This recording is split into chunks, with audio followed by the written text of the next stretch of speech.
Hey Bernie, welcome to the Profit and Grit Show. How you doing? I'm doing great, man. Thanks so much for having me here, Tyler. Looking forward to the conversation. Yeah, I'm excited to have you here. Hey, I'd love to start out learning a little bit about you. What do you do professionally? So I am the head of partnerships and one of the partners at Titan Pro Technologies. We are a just a full service Titan consulting firm. What we do is everything from price book optimization to making sure your texts have the pictures that go out in a text message to customers when they are headed towards their homes. So everything top to bottom service Titan to make you more profitable and operationally efficient. Very cool. And I want to know something about you personally. Can you give me a little tidbit about you?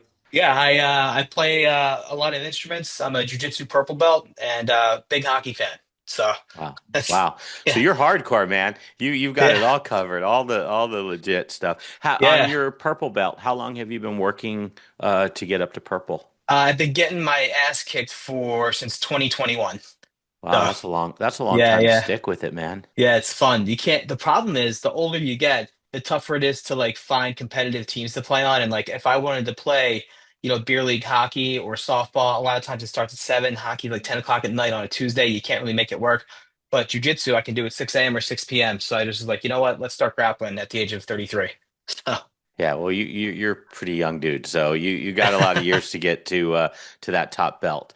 Okay, you know where I'd love to start, since this is going to be all about ServiceTitan, and I think this has application for whether you're considering ServiceTitan, whether you already have ServiceTitan, and maybe you're not fully optimizing it. So I think what we're going to try to cover here is the full range of so it applies to everyone as we're going through these topics. So where I'd love to talk about start at is why does Service Titan matter in the sense like how does this fit in for a home service business owner primarily, and why do you think it matters relative to maybe businesses that don't use it? I think there's two things you really have to consider when you're thinking about your CRM system. And the first one is always, what is my goal with the company? Am I looking to grow and exit rich to generational wealth, or do I want to just grow and sell? Do I want to dominate my backyard?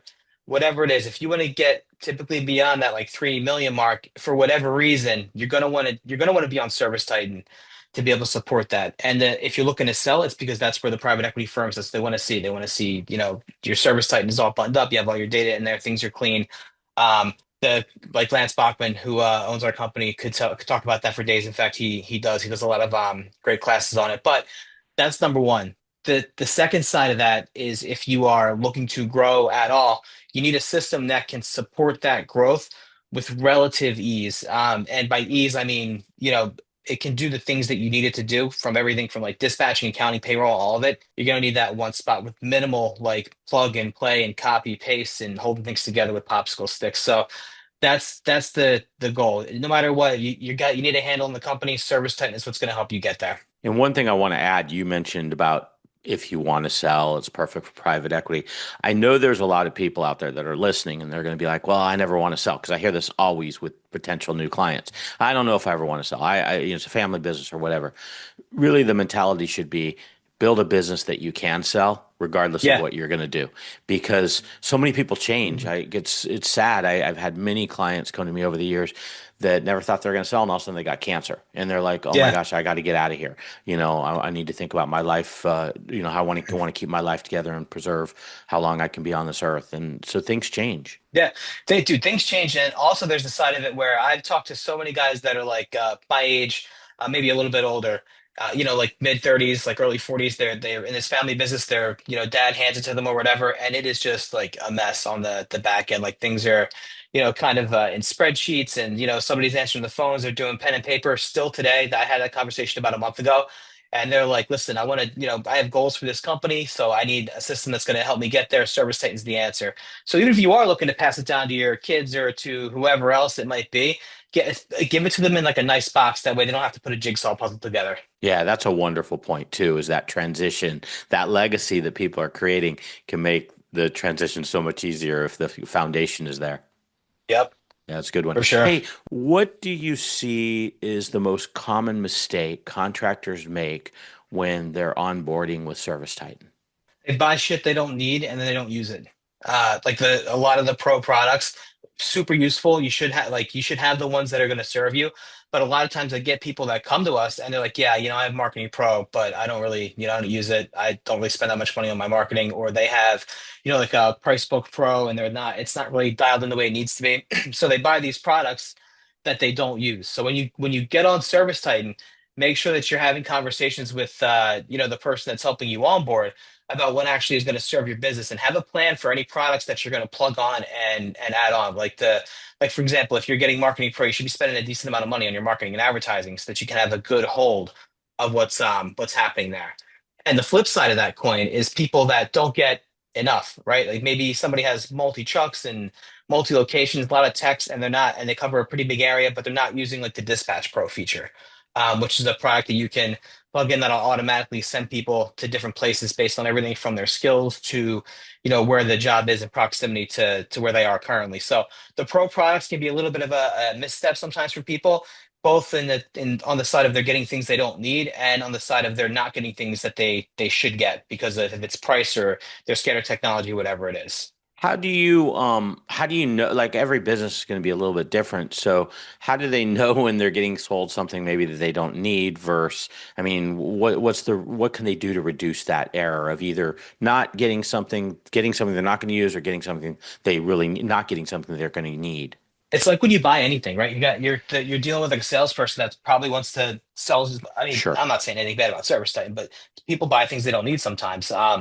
So when you're looking to onboard with that, have like a consultant, if it's somebody like me, or even if it's the person that does your books, your CFO, whatever it might be, have somebody kind of guide you through that process. Don't just blindly walk onto the lot and get sold the biggest car with like the best trim. You know what I mean? Just have an idea of what it is. Don't say like, yeah, I'm going on ServiceTitan because Tommy Mello's on ServiceTitan. I'm going on ServiceTitan because Lance Bachman's on. Go to ServiceTitan because you need it for your business to get to where guys like that are. But make sure you know like what it is that you need to make easier. What are my biggest pain points? Like, why am I getting on ServiceTitan? Is it a pain in the ass for me to with my accounting and my payroll? Is it tough for me to make sure my guys are answering calls the right way and booking things the right way? Like those are the things you should have like a list of. Like this is what I need this to fix for me, and bring that list to ServiceTitan whenever you're going to do it. And obviously, a consultant, me or someone like you, Tyler, or like whoever can help you guide you through that process that's familiar with it. And so you recommend, like, how comprehensive should that list be? Should it be like going through every section of the business and going, hey, this is a weakness I have in the business, and this is what I'd like to, the problem I'm hoping to solve? People will. I am not personally. I'm not like I'm a detailed person, but I'm not the kind of guy that's gonna make a ton of like notes. I'm not a big note taker, Sure. right? And I know a lot of people aren't, but with something like this, I would be comfortable going in with like a town crier scroll worth of like things that I needed to fix for me because it's such a big investment. And not in terms of price, but like the way it's going to work for you and your company, that you need to be prepared with the problems you need to have addressed. And if it doesn't address it, then it stays on your list of shit you got to get fixed. But if it can address it, now you know how that's going to work in ServiceTitan. So Yep. make it a Yep. million things, make it 10, doesn't matter. I would say go with as much as you can. Yeah, I love that suggestion, by the way. I do that with clients, but it's kind of unconscious and it's not to the level that you're talking about. I think it needs to be more intentional. That you should be making a list of, hey, these are the things that we want to solve, and how does that correlate to any package really that you're bringing into the business? That's a great one. I love it. So Thank you. taking this one step deeper, the common pushback that I'll get for someone that's not a Service Titan user. So let's say $6 million shop. They hear the pricing and they flip out. They're like, "Oh my God, this is a ton of money. It's way more than probably one of the other two most dominant competing packages. Why should I do this?" What's your answer to that? You know, it's probably more expensive to stay where you are instead of being at 10 million in 2 years, like House Yeah. Call Pro or whatever is going to get you there. So the issue is you need as much control as you can possibly get, and that is the best option out there is ServiceTitan for getting there. It's more, cost versus value, right? Like, yeah, it costs money. Good stuff costs a lot of money, you know. And it's a great program, it's a great feature, it's a great product. You could do whatever you want with it. That's the beauty of it. It can literally do anything you need to do in the business. And that, like, yeah, it costs what it costs, a few $1,000s a month. What's it like one install? If you have a consultant, you have like the full package of like everything that you need, or maybe two if you're a bigger company. But it's going to cost you more in the long run in terms of getting towards your goals. You'll get there slower, you'll have less control. You're gonna have a lot of headaches that you have now in the future. So I would say, like, yeah, I know it's expensive, but it's something that you need. Who would you say is a great candidate for Service Titan and maybe who's a candidate for not really, you would say, you're not ready for it, even if revenue wise they fit the criteria. I would say I'll start with the latter there. So you're Okay. probably not a good candidate if you are, you know, under that like 3 million mark. And so it's not just under 3 million. Like if you're under 3 million, you Okay. can be a really good candidate. And you're also in the trucks all the time. You have a tough time kind of letting other people do things in the business. That's stuff that you'll grow out of. But if these are problems that you have, like maybe you're like a control freak or like a micromanager, a lot of people know if they are or they aren't, or maybe you're scared to spend money, then don't do it because it's just going to be, you're just going to think about the wrong things. You got to you have to be in like the right kind of a spot to be able to make that investment for yourself. So if like you're brand new to like investing into things like that, you're probably not going to be a good candidate for it. But if you're looking to get out of the truck, or if you're already out of the truck and you're behind the desk all day, right? Then it's a great product for you, and you have specific goals that you want to get to in terms of revenue. Great product for you. You want the different kind. You want certain controls over the business that you don't have from where you are right now. Great product for you. But if you're like if you're still nervous, you're still new, you're treading water, it's kind of then it might not be the best thing for you right now. So I think I'm hearing you say, even if you're 6 million, if you're so stuck in the weeds of the business that everything runs through you, you're a control freak, unless you're really self-aware and say, hey, I'm ready to let that go of that and change my business operations because I know this is what's holding me back. That sounds like they're going to get overwhelmed if they try to do it unless they have that open mind. Yeah, for sure. Exactly. Yeah. Yeah, good. Okay, good feedback. Okay, I want to switch gears. I want to talk about the price book, one of my favorite topics, because I think this is one that it causes a lot of anxiety for a lot of business owners. Let's start there. What should I want to kind of go through the whole range here. So, if you're new to Service Titan, I Yep. believe this is probably one of the most important, potentially one of the most important parts of the setup. What are your thoughts around it? And kind of take me through what you see when it comes to price book. I think the price book we often say is like the heart and like some people say lungs. I think that's a bit too I don't know, not gory, but like it's the heart and the lungs of the business. But it is definitely it's going to run through the price book. It's the Um, engine. it's the engine, dude. Yeah. It's the biggest component because it feeds a lot of other things. And if that's not dialed in, a lot of other stuff isn't going to be the way you want it to be. You need just from like, and personally, like I'm a sales guy, right? By trade, I think most people that own companies like are salespeople.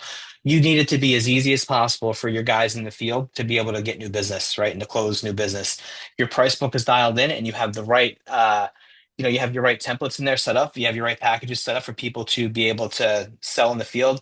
It's going to help you tremendously. You can set your margins in there to the profitability that you want to have. You can set your, materials, your costs, all that stuff in the price book can be dialed in such a way that everything else runs smoothly. And I'll say this, the price book is an ongoing like thing with people, like prices It's change. a living Yeah, thing. Yeah, it's yeah.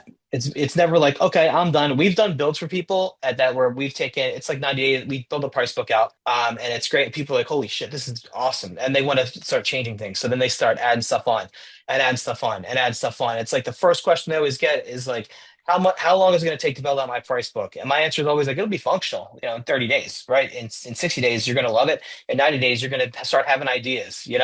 And then when they start having ideas and it's like a living organism, a lot of people have their hands in it. You have your hands in it as the money guy. I have my hands in it as the consultant. The marketing company is going to be probably looking at it. The accounting person internally, payroll, all that. It's all going to be running through the price book. So you got to make sure that you're managing it. Somebody has to be the price book guru for you. If it's going to be a consultant, if it's going to be somebody internally, whoever it is, somebody needs to be the person, the numero uno for the price book in your business. If it's you, whatever, that's great. But somebody's got to be the one that's watching it, making updates to it, making sure that things change as things in the business change, costs go up, commissions change, whatever it might be. I know that was a long answer and I apologize, No, but I feel that's very great. passionately about the price book. I want to It's go deeper though. That guru, is that guru manually adjusting it? Is there some type of interface? What do you recommend in terms of their interface that's updating pricing and stuff, or is it manually done? What do you recommend, and what do you see most common? both. You could like somebody can jump in and change. You can have different things plugged into it to make changes as costs and things are adjusted. But I would say just to have the one person that knows the price book inside out. Like, yeah, this is Jake on our team. Shout out to Jake Blair. This is Jake. He's the man with price book. He knows everything about it. He can just look at it and say like that's who you need in your business. And it's not just us as the consulting firm, right? There's other companies that we work with, or and people that I've come across throughout my, career that are like, yeah, this is, Susie in the accounting department. She's in complete control of our price book. She knows it inside and out. You as the business owner, it's never going to happen. Yeah. But you're not a programmer. You're not. But somebody needs to be the person that is the go-to person for that price book to make sure everything else is running efficiently. Do you ever see is there a certain role that of person, like you mentioned, accounting? Is it usually fall under an accounting person? It sounds like it wouldn't be the business owner. Who do you think is usually the best suited for that caretaker role of the price book? Usually somebody in accounting. Yeah. And they're always like, I don't know why this is my job, but they're always like, I don't, Because you know, it's the most important function, yeah, arguably, of the company. I do the accounting, the invoices and the accounting. I don't know what's going on here, but it's like, it's always, and I'm always like, yeah, I hear that all the day from people that are in the accounting department. So Yeah. this is your baby. So, but yeah, Yeah, we work that's with a lot awesome. of vendors too. They'll hook us up with like different vendors they work with to plug stuff in the price book. So typically it's, yeah, someone on that accounting side. Or a consult like us, we train people on it, right? We have meetings with them to make sure that whoever is that appointed person on the customer's end, the contractor's end, does know what's going on with not just the price book but everything else, but is fluent in it, knows like what they need out of it. And it's not so that it's not a situation where like they learn it and they walk away. It's so they can start thinking about it and like understand it as a piece of the business as opposed to this thing that somebody's setting up for me one time. So they can come to me and say, "Hey, we need X, Y, and Z done in the price book," and then we can do it for them. And now they have that in their pocket too. You know what I mean?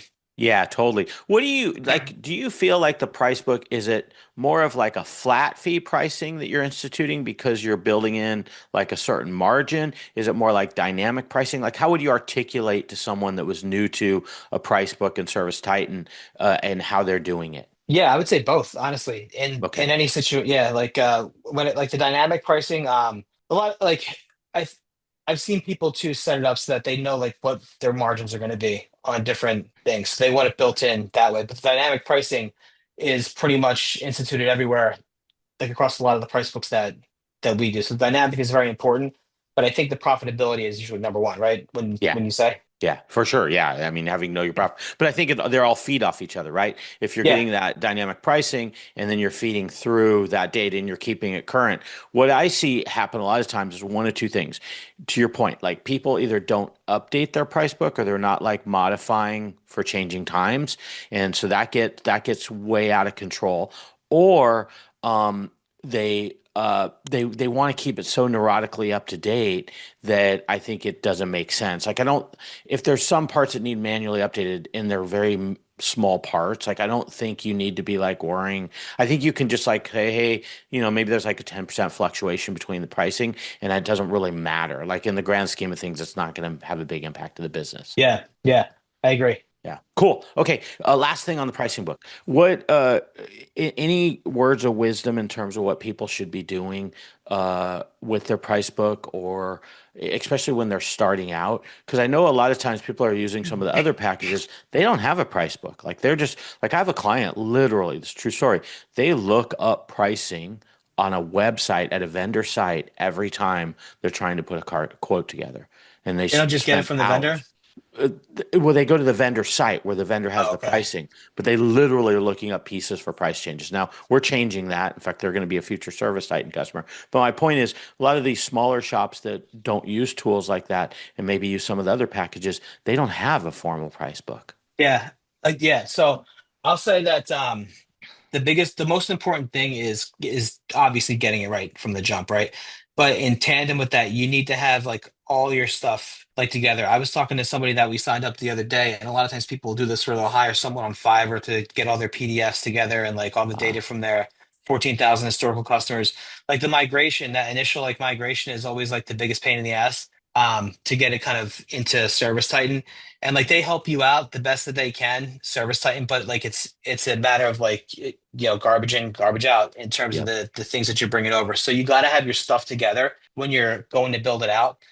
That way you're not, it's not a situation where you're kind of like you just said, you're scraping, you go to a website, looking things up, plugging it in, et cetera, Yeah. et cetera. Have it all together all at once, and then it's easy to change and easy to manage. Yeah. Do you recommend if you're starting out, do you try to tackle your whole price book from the get-go, or do you just take a certain section of it and say, okay, we've done enough of the core stuff we do. Let's roll this out and get live with certain Service Titan. Yeah, you have your core things that you build out for, exactly from the beginning. You have like that you make it functional from the jump there, and you build on as you go. It can be functional, rather quickly, and then you start plugging and playing more as you start building and building and building. But to have that core, like that foundation laid, is very important. Yeah. And just to end on a positive note, I had a lady named Katie Higgins on this podcast. She has a 2-year-old HVAC company. It's now $10 million a year. She went 5 to 5 million the first year, 10 million the second year. She said to me one of the smartest moves she ever made when she first started. It was a new business. She got ServiceTitan. She literally spent, and I don't remember, but I'm gonna kind of fill in the blanks here. I think it was like 2 or 3 weeks straight of just spending all that time with the price book, setting things up, analyzing it. And she said it was the most boring, kind of overwhelming project. But yet she says now 2 years later, it's one of the smartest things she did because they had a foundation. It's all in ServiceTitan. They had good data, and now they're just maintaining it. So I would just say anyone that kind of gets nervous about the big aspect of the project, it pays off long term. It, dude, it does pay off long term, and I think that like we were talking about earlier, like when you're going to buy Service Titan, have that list of things the pains that you need to solve. Same thing with the price book. If she did, that's awesome that she did that. A lot of times people just don't want to like do that little work in the beginning. You're not Right. even like you have to do that, and somebody else is going to build it out for you. Good for her for being able to do it on her own. I don't know if anybody helped her or not, but that's great. Yeah, But that's somebody's good. going to have to help. Somebody's going to have to help you build that out. But it can be painful sometimes pulling all that data and stuff together. But you got to be able to sit down and do that. And when you do it, it's just going to set you up for success in the future. So dedicate that time. Know it's going to suck and give it that week, 2 weeks, but however long she said it took to pull together. That's smart. And I know I said this is going to be my last question on price book, but I lie and I have one more. What would your advice be to people, business owners, companies out there that are using ServiceTitan?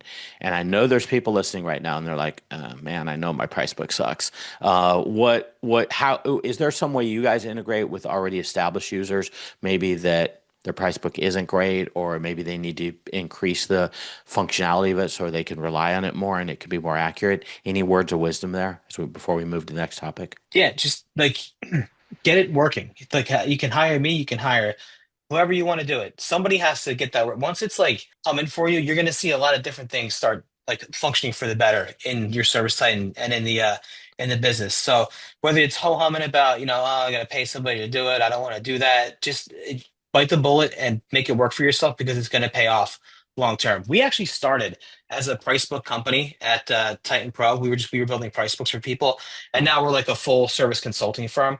But that price book is so important. Like even like we built a business off it, and now we do everything. But that price book is crucial to the business. So you need to, if it's dialed in, it's right. It's everything else is going to be a lot easier for you.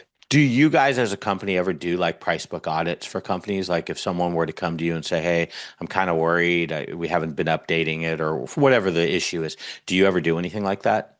Yeah, I do it for free. We look at people obviously because we want them to sign up with us, right? But Sure. I'll look at the price book for anybody and tell them what's wrong with it. And I'll show them some ones that work for companies like them, similar size, similar goals, whatever it is. We have an example for pretty much anything, because we've been in business for so long with this stuff. But yeah, we look at it for free.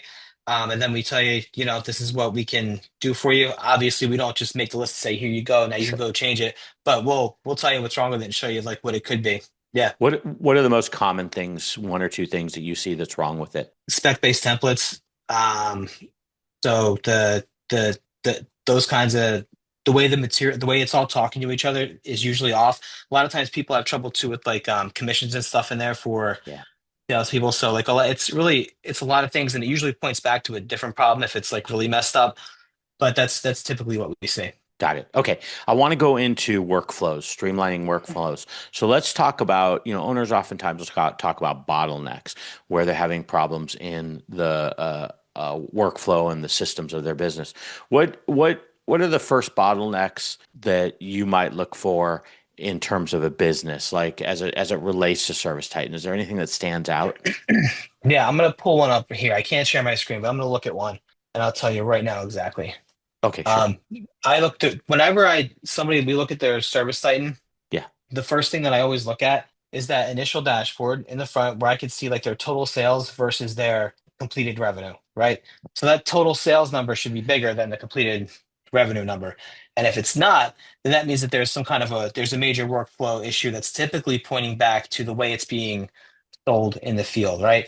So the total sales should be higher than the completed revenue is. If the Okay. completed revenue is higher, it's, do you know what I mean? Yeah, totally. Yeah. Yeah, You can't complete more revenue than you've added in sales. That wouldn't, that, yeah, yeah, that can't work. Yeah. exactly. So if I see that, I'm like, okay, tell me how does the workflow go? Like if somebody, let's just say, Johnny goes to, whoever's house, Mrs. Smith's house, and he's there to talk about, her HVAC or her roof, whatever it might be. Does he have the estimate, then move to invoice, then send to her and she pays, or is he skipping that and just going right to, the invoice? So what's the process looking like there so that nothing gets kind of um, hung up to dry there, left in the ether, right? So Yeah. that's typically an issue there, and that's usually the biggest one. You gotta have those sales and those revenue numbers right to make sure that everything else is functioning appropriately. But what you really need to do is also think about your customer experience from that standpoint. A call comes in, is it getting answered right there in ServiceTitan when the green bubble pops up? And when it gets logged, is anybody changing like different lead sources? Is everything set up so that it flows in automatically and it's automated? So there's really a lot of different workflows. Somebody's always got a workflow issue. Anybody can jump in and pull it apart. But those are usually the two that I start with is like, what do the sales numbers look like? And then what is the process like when, a lead comes in? Got it. Do you ever, taking this kind of in a little bit direction, but same topic, do you ever deal with office staff where you have to get their buy-in? Because life's going to change for them once Service Titan comes into play. Where do you guys fit in terms of office buy-in and office staff buy-in and just making people feel comfortable with change? We we have coaches here that will work with your team to make sure they are bought in and up to date and they know how to use Service Titan and that they want to do it. The bottom line, I think, though, is like technology is your friend, right? And if you don't want to use it, then you can't. Then you probably shouldn't be at that company. You probably shouldn't have that person there. Do you know what I mean? Yeah. Do you see that In come ter- up very often after when there's an implementation where maybe someone just can't get up to speed with it or it doesn't fit for them? can't's different than won't. I think Yeah, that's yeah. it. So like if somebody can't, then we'll spend the extra time with that person. But if somebody's like, man, F this, I've been doing it this way for so long, then it's like, what are you gonna, it's your business. Like you got this person working for you, just invested however much money into service site and they're just not going to use it. That's your call as the business owner, to either have them in or not. But we make people really comfortable in it. We kind of show them how it helps them perform their job better too, or like make their lives easier and make it easier for them to make money inside that company. So yeah, we spend a lot of time with people. What do you think's the biggest response as you're getting Service Titan up and running from office staff primarily? I guess out in the field too. What's the biggest feedback that you get from it? Maybe I have an angel on my shoulder. I don't know what it is, but I've always had the experience of people like, yes, it's great. I can't wait to use it. A lot of times they come in like they don't know like what it's going to be like, but what they know what they're doing right now sucks and they hate it. So they come into it pretty open minded and ready to go. The only time I've only ever heard of like two people having trouble with it. I'm sure my team has a lot of different stories than me, Sure. but I just like salespeople that are like just not doing stuff as salespeople are, want to do. But yeah, usually people are coming to us. They're super excited about it. Even from like the accounting team too. The people that needed to just talk to QuickBooks, people that are doing like the payroll, the people that are answering the phones. They're all typically very excited about jumping into Service Titan and making it work for them because they can answer more calls, they can book more, they can that's more money for them. And the people that are on the other sides of the business now have this simple system for them to be able to perform their jobs too. So people are usually excited. On the same note, there's a lot of external packages, like Chirp comes to mind as being one that I know ServiceTitan has modules, but then there's modules that other companies make. What's your opinion around that? Like, and don't, I'm not specifically talking about Chirp, I'm just talking about those packages like that. Are those a good route to add packages that arguably do things better, maybe than the home created module of Service Titan? What's your thoughts? Yeah, I mean, if it does it better, do it. I'd say. But if you've never done it before and ServiceTitan has it there for you, just give it a shot there. If it's not great, or if you have one that you know is working and it functions well in the business and it plugs into ServiceTitan, keep it. Don't change it. Yeah. Um, I would say definitely, but like we talked about earlier, like what pain is it? Are you just buying something because you want to buy it, or are you buying it because it's going to help you out? Yeah. Because then you gotta not only you're going to buy this thing that you don't know if it's going to work or not. Then your team's like, "What do you want me to do with this?" And us as like a consultant or someone that's implementing it is going to be like, "Okay, now what? How would you like this to go?" And they're like, "I don't know. I heard it just text people." It's like, what do you want me to do with that? You know?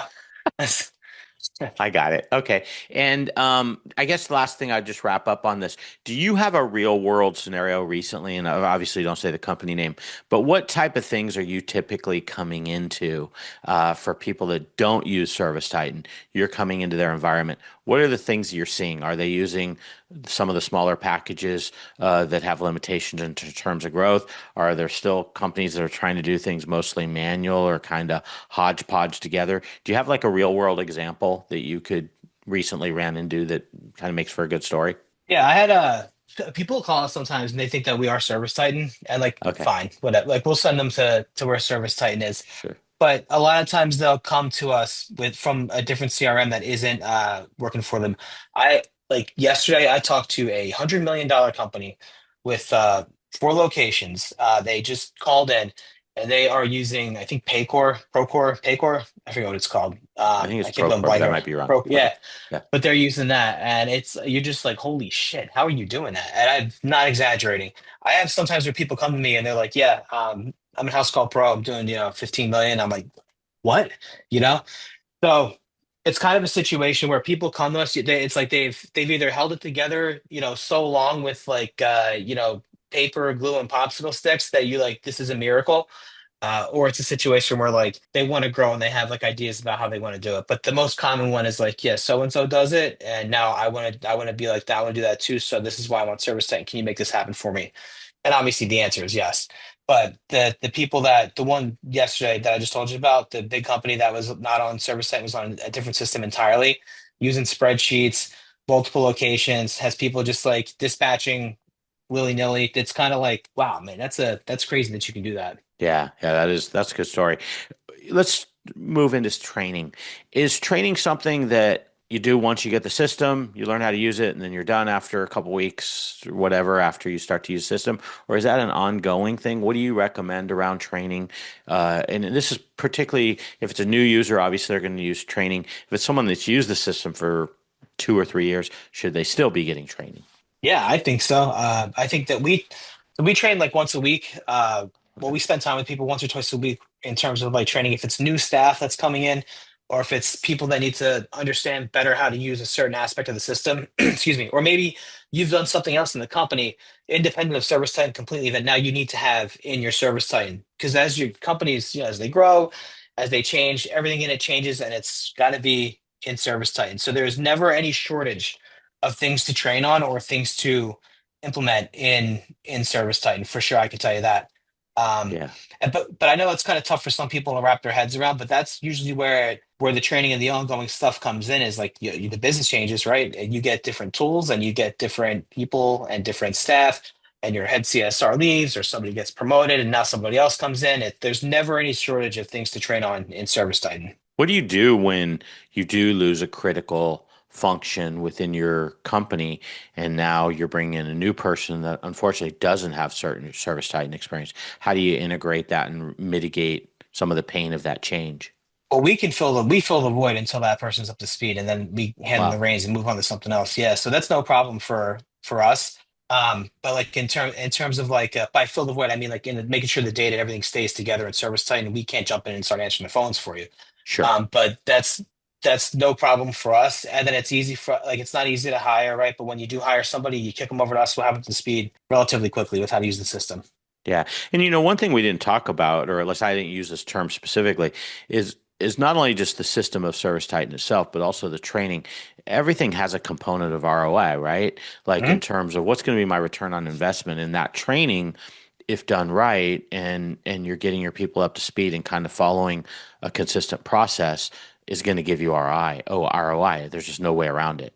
Yes, that's like the biggest. Like think about it like this: when you like, let's say you're an electrical company, right? You have all these open quotes and leads that you didn't follow up on that are sitting in your service site. Nobody's put together like a campaign to start following up with those people. That's one way you can kind of mitigate that. But if people are more efficient themselves, and we can make the operationally efficiency happen in ServiceTitan. Now you're talking about, really making more money, not losing any opportunities. So yeah, if somebody's proficient and they're up to speed and they can, spot things that are going on, it's going to just do better as a whole for the entire company. Yeah, good stuff. Okay, last topic, and this one's close to my heart, so I don't want to gloss over it. Data-driven decisions using dashboards. Talk to me about just the dashboard in general that ServiceTitan has, and what are some key metrics that come to mind for you that are a fabric of the dashboard and an important part of how you're going to get that ROI. Yeah, man. I think sales is number one, right? Like revenue closed is so beyond that, you have your like marketing scorecards in here and your CSR scorecards in here, so you can set up and start measuring the performance of your team according to different metrics that you might have. We were joking before we started recording about everybody's like, yeah, my call booking rate is like 95%. It's like it's no, it isn't, right? Like it's probably like 50, 60, something like that, 70. But if you set these like realistic metrics for yourself and you can start like, working towards getting there, those are very important dashboards. My favorite report though in ServiceTitan is it's called a campaign summary report. And what that does is shows you like your jobs that you're booked and the sources of the leads that have come in. So you can see right away like what is my best ROI on my advertising in the last 30 days. If I see that I spent 4,000 on Angie and I closed, $150,000 of business in it, you know what I mean? Or if I see my Google ads just hemorrhaged 35 grand, I made 12,000 off it, you know? That's where it's kind of like, and you can see your existing customers there too, like, okay, they're still good for, 120K a month. Do you know what I mean? So Yeah. that's my favorite report. So I can see like where my marketing and my sales are lining up and where my best opportunities are to get the most bang for my buck there. Sales first, everything else is like, it'll come. Price looks good. We want sales to be the driver. Would you argue the dashboards are the secret sauce of like getting a gauge on how your business is doing? For sure, man. Like 100%. I would say, was that a softball? Would you say that too? It's Just like, trying to oh, warm you up, man. no You're doubt, not dude. supposed to That's say this in the podcast.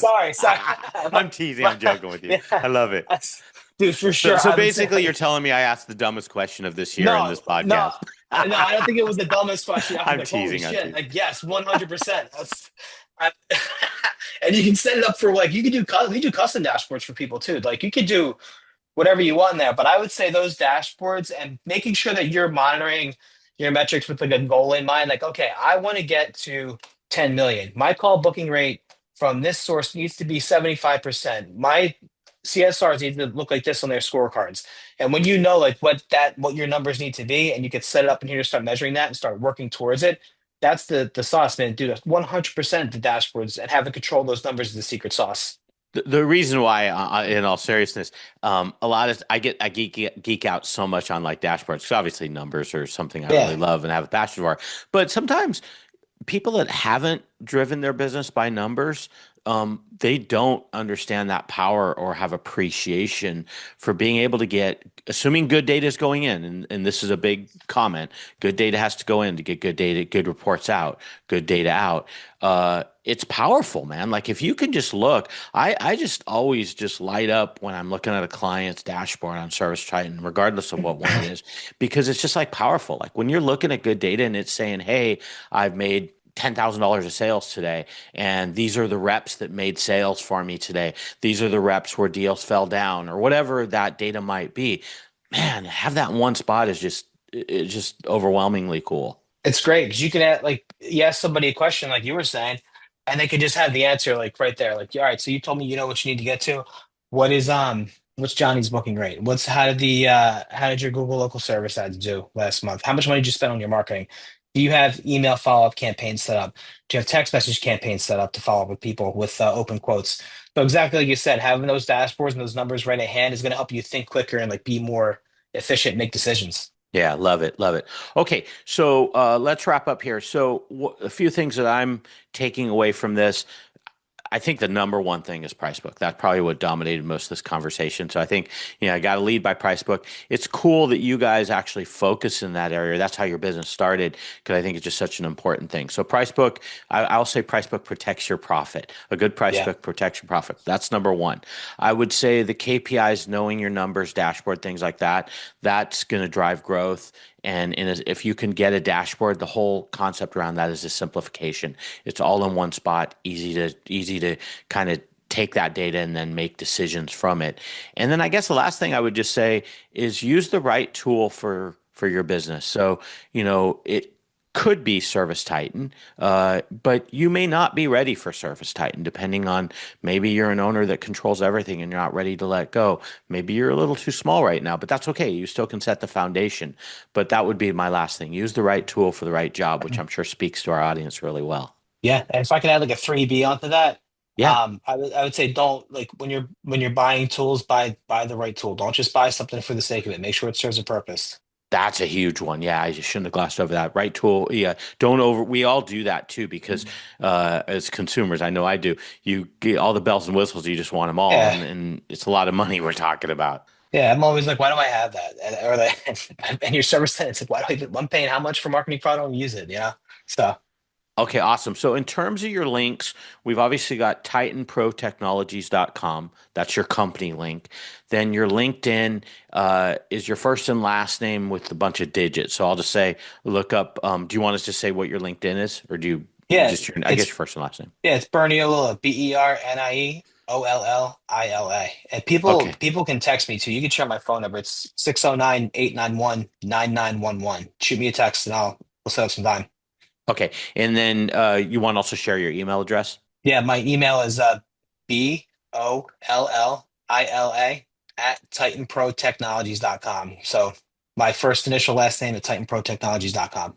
And if people reach out to you, what's going to happen? You're going to kind of help them assess where they're at in terms of their needs, how you can potentially help them. And then you have a whole team, right? You'll bring in people depending on what their needs are. Is that how it works? Oh yeah, we have 50 people over here. So Oh, I'll wow. I'll have a conversation with them about what they're doing. Take a look at their service type and tell them how I can help them out. And then my team will do all the work that we do, all the hard work that me and the person talked about. Okay, sounds good, Bernie. Hey, thanks for the conversation. I think we gave a lot of good information that people can, if they're current users, I think they can utilize it in their business, or if they're potentially new users, I think it kind of opens the door for a conversation with someone like you to see if it's right for their business. Yeah, brother, my pleasure. Really glad to be here. Okay, man, take care. You too. Welcome to Profit and Grit.